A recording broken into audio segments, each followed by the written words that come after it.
Hey class, so we've been looking at how energy can flow through an ecosystem and how nutrients cycle, and we've been thinking about the interactions and relationships between organisms in an ecosystem.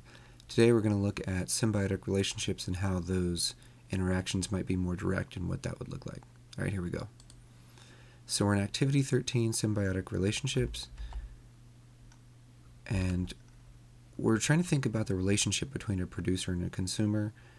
So we've seen how photosynthesis and cellular respiration are connected in the sharing of carbon and oxygen. But what happens when those interactions are more direct? So I hope you'll read through the introduction if you haven't already. And as you do, I want you to think about this crab, and it's covered in these other organisms. How does it affect the crab to have those other organisms growing on it? Why might it want to live its life in that way? Our challenge question, our guiding question, is how do organisms gain or lose from their interactions with each other? And so what we did is we looked at a bunch of different interactions. These cards give us information about organisms and the way they interact in the kelp forest ecosystem. And ultimately we were able to come up with 4 different classifications. So parasitism is when one organism benefits while another organism is harmed. And so these ribbon worms that eat the eggs of Dungeness crabs are a good example, because they're getting the nutrients they need, but they're potentially killing off the crab population for their own benefit. So the worms benefit, the crabs do not, and they're harmed. Then we looked at mutualism, which is when both organisms might benefit from the relationship.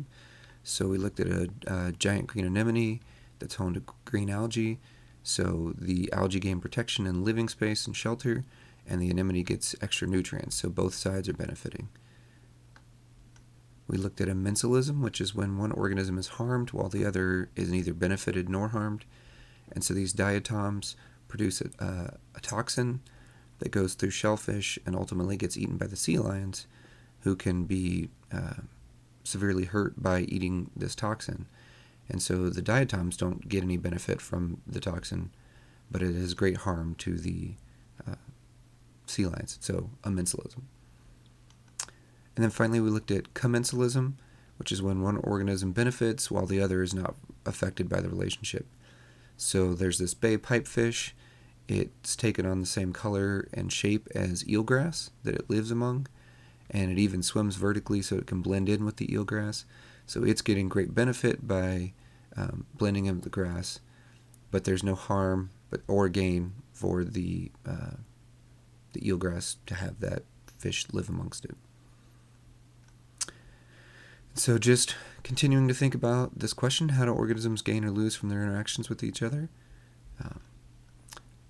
Hopefully that gives you a quick idea of these relationships and what's happening in ecosystems. If you have any questions, let me know. Otherwise, we'll see you back in class.